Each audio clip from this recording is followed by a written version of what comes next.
Fundamentals Examination Question Bank. You can find this bank on the NRC website, and you will see the entire components part.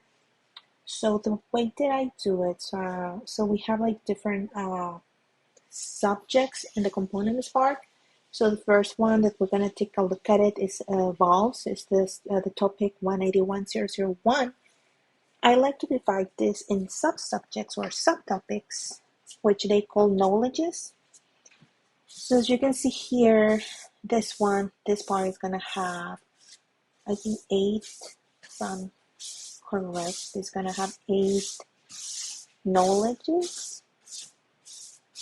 So I like to kind of like go over and see and just do like a summary of each knowledge topic, so I can divide everything or organize everything a little bit more better to have more structure into what I'm learning. So I have 8 knowledges, and I will explain that next. What's up with the knowledge numbers? So we're gonna start taking a look at the topic valves. 181 is 181.001 valves from the components part, and it's gonna be knowledge 1. We're gonna start with knowledge 1. Knowledge 1 is gonna talk about safety valves, relief valves, the concepts of blowdown and accumulation.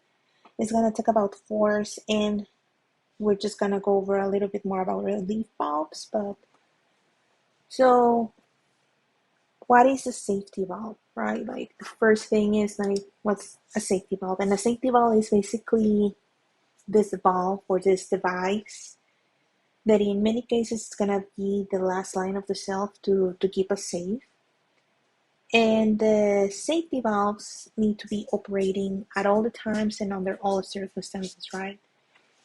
They are very important. So we need to make sure that we use these valves for one purpose only, which is going to be overpressure protection. So here I just wrote the safety valves provides overpressure protection to limit the internal pressure of a vessel, right? And also it pops open at a set point. But why? So we talk about this overpressure protection. Why we will have overpressure protection? So there are many reasons why the pressure in a system can exceed its limit. And if you want to dig more, you can take a look into the API standard 521 ISO 23251 section 4, which is going to give you more detail about the causes of overpressure, but the most commons are going to be either like block, discharge, if we have a fire case, meaning we have exposure to an external fire, also thermal expansion, we have a chemical reaction, we have a heat exchanger tube rupture, or a cooling system failure. And each one of these events can happen individually, or they can happen simultaneously. But what is the difference? So now that I understand a little bit more about what a safety valve does, so then what's a relief valve? But for a general purpose, both of them are basically the same, because if you look like a Wikipedia, for instance, it's going to tell you that a relief valve is a type of safety valve. I mean, which is right. Both are pressure relief valves, basically, and they are designed to let this pressure off when they are in a overpressurized situation, right? So that said, the relief valve and safety valve are gonna do functions slightly different. So the difference with the relief valve is going to be that it's gonna design to control the pressure in the system. But the safety valve is designed for safety. So the relief valve, they're gonna kind of like start opening in proportion to the increase in the system pressure, meaning that they're gonna start opening they can partially open, so they're gonna gradually open as pressure increases. Where the safety valve, as I mentioned before, is gonna be cycling between either open or closed. It's gonna be open or it's gonna be closed once it reaches its set point. And this one is just gradually starts open as pressure increases. That's why we're gonna move to the next subject where we talk about blowdown and accumulation. But for right now, the relief valve, it means that they're not gonna be all the way open when the system is slightly overpressurized. So that's what I'm mentioning. It's gonna be partially open. So it's gonna start gradually open, allowing the system to return to its set point or below its set point. And the safety valve, as I mentioned, we use it for safety. We don't use it to control the pressure in the system, right? They are designed to immediately release this pressure in the case of an emergency or a failure in our system. So if there's a disaster, if there's something happening, the safety valve is gonna open immediately and completely. So that's what I'm saying. Safety valves is gonna be open or closed. Relief valves are gonna partially open as pressure accumulates. And we're gonna talk about accumulation and blowdown as well. So we have this concept of called blowdown and accumulation in this safety and relief valve. So blowdown applies to a safety valve, and accumulation is gonna apply to a relief valve.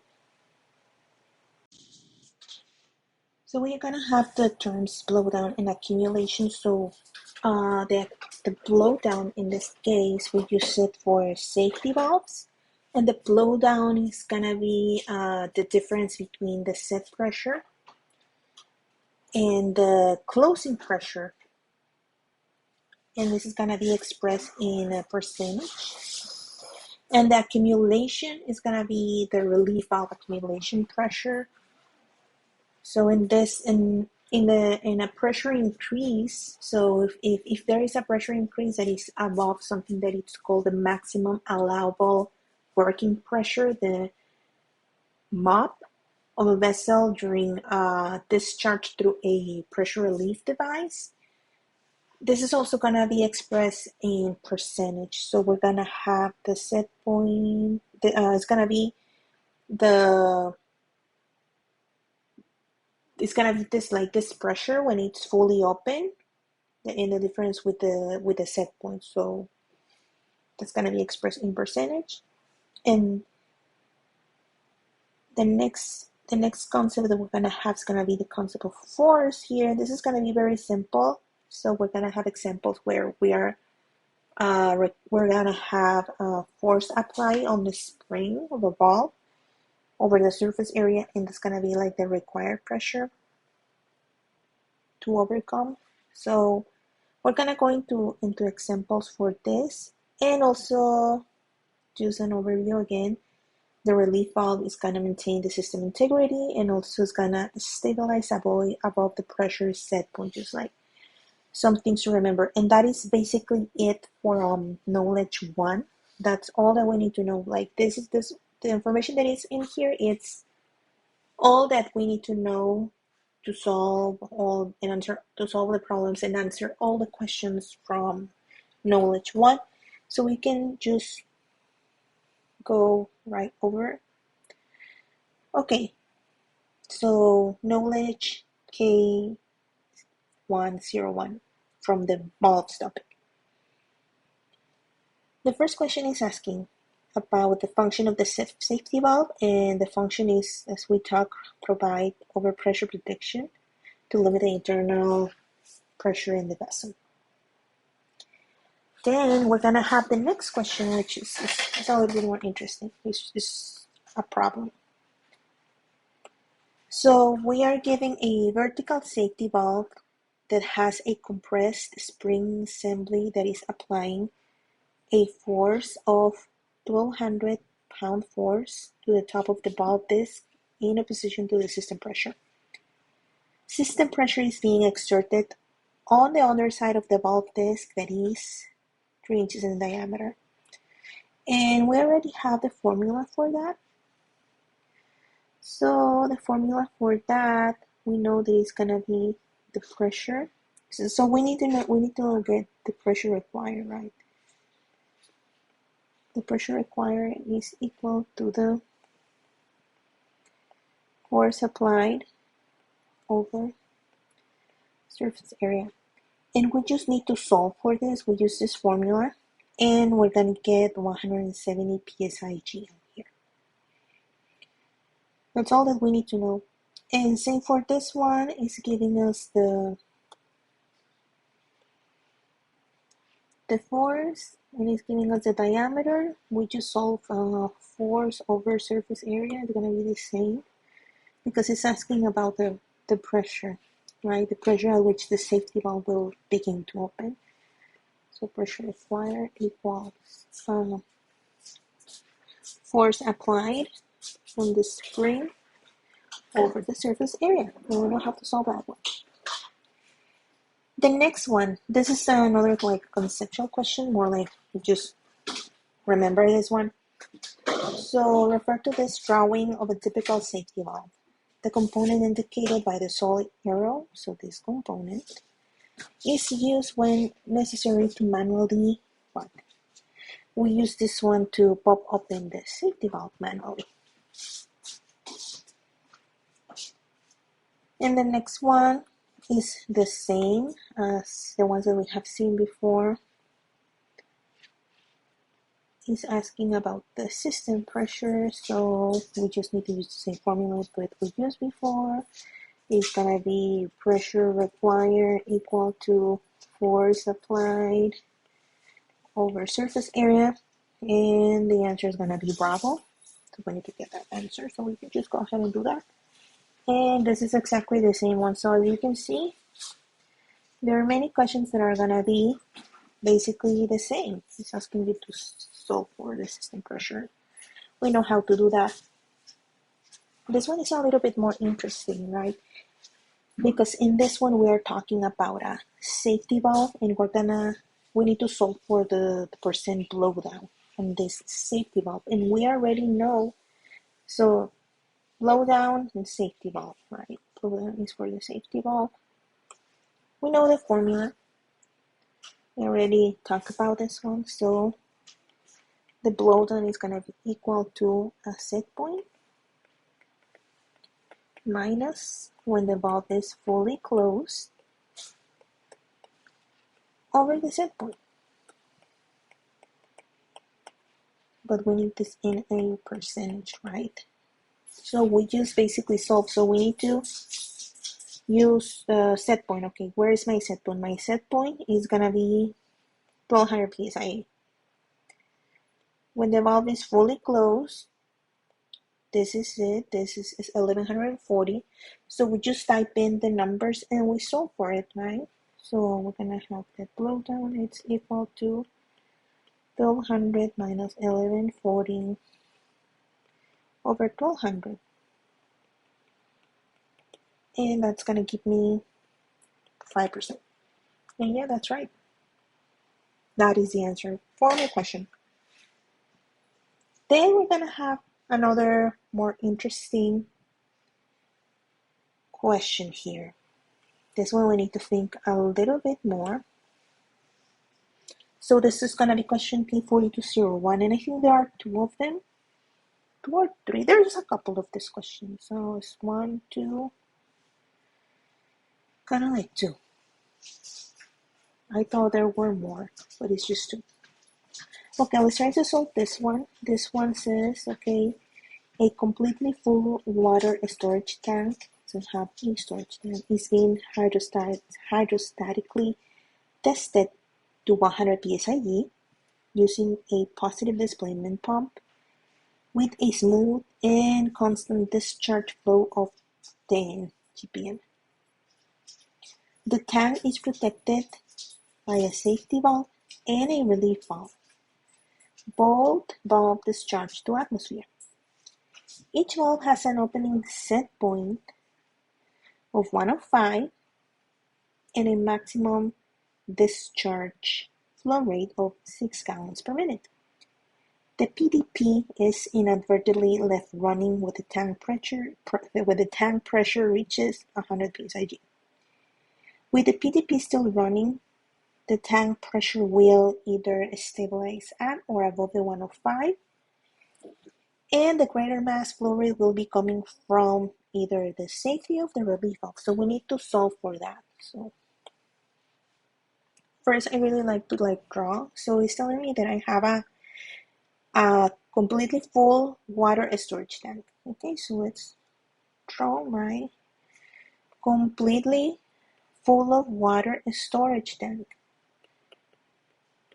Here's my tank. And I remember that it mentioned that I have both a safety and a relief valve. Both discharging to atmosphere. So I got my safety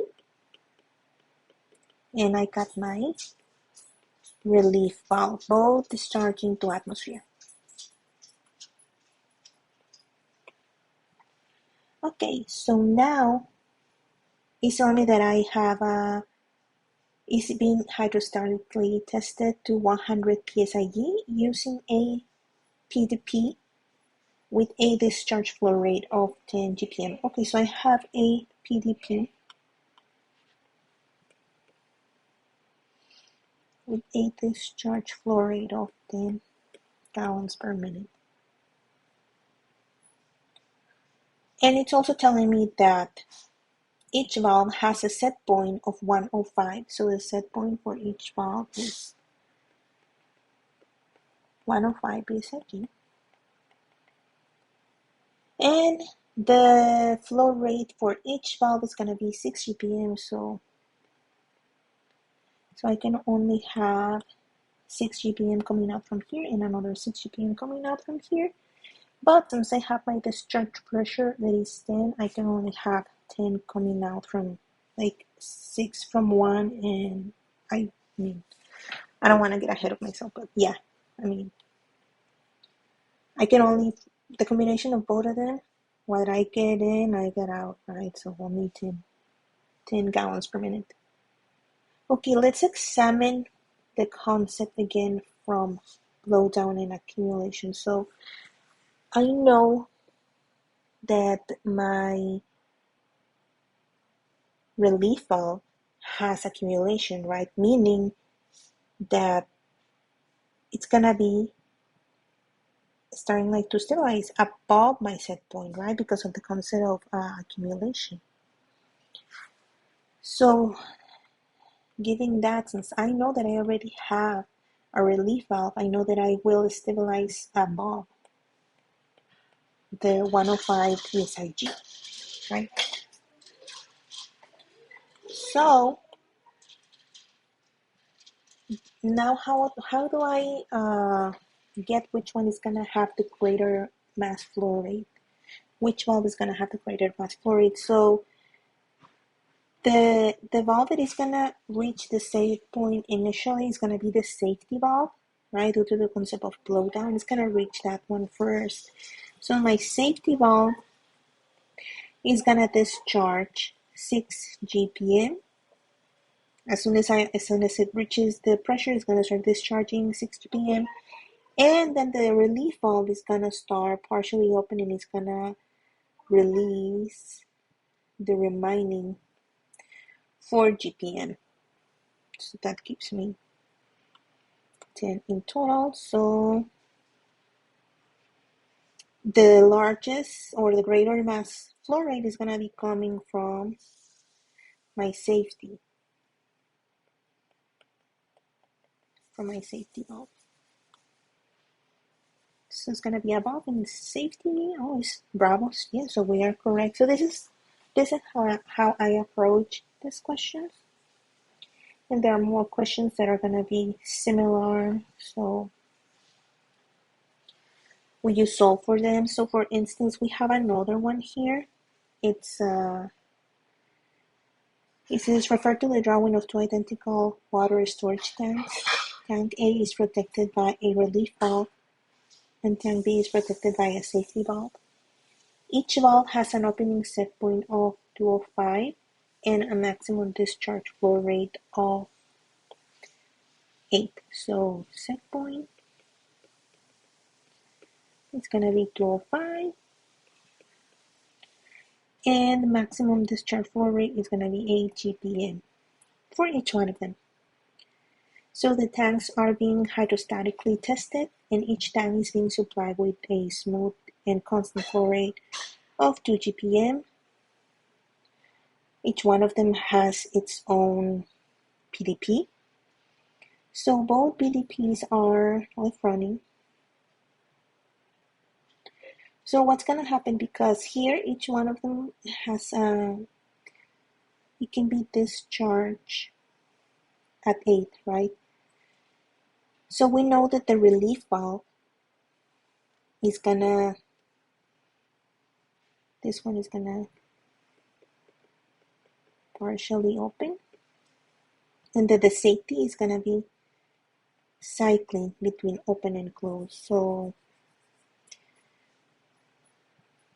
we already know that concept already from what's going on with the valves. So it's asking me, so if we let the PDP running continuously, what will be the resulting status of the relief valve and the safety valve?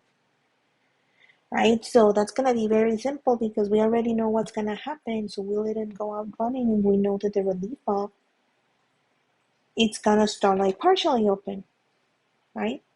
It cannot be cycling between fully open and fully closed. So we know that it's going to be partially open. And we know that the safety valve is going to be cycling between fully open and fully closed. So here we have the answer that matches what's going to be problem. So that's kind of like how I solve these problems. You might solve them in a different way, but to me this works. This is another example similar to the one that we already saw before. This is just a conceptual question. It's a main steam system uses a combination of safety valves and relief valve for overpressure protection. Yes, that's how we use them for. Which one of the following describes a major design consideration for installing both types of valves in the same system? So we know that the safety valves, we install them because we don't want the safety valve to start opening unnecessarily, right? So that's why we have the relief valves. So it says the first one, the safety valves are installed to prevent the charring of the relief valves during normal power operation. We don't use them for that. The safety valves are installed to prevent unnecessary opening of the relief valves. No, that's not what we use them for. The relief valve are installed to prevent chattering of the safety valve during normal operation. No, we have never talked about the chattering. But we use the relief valves to prevent the unnecessary opening of the safety valves during a pressure transient. So that's going to be our answer.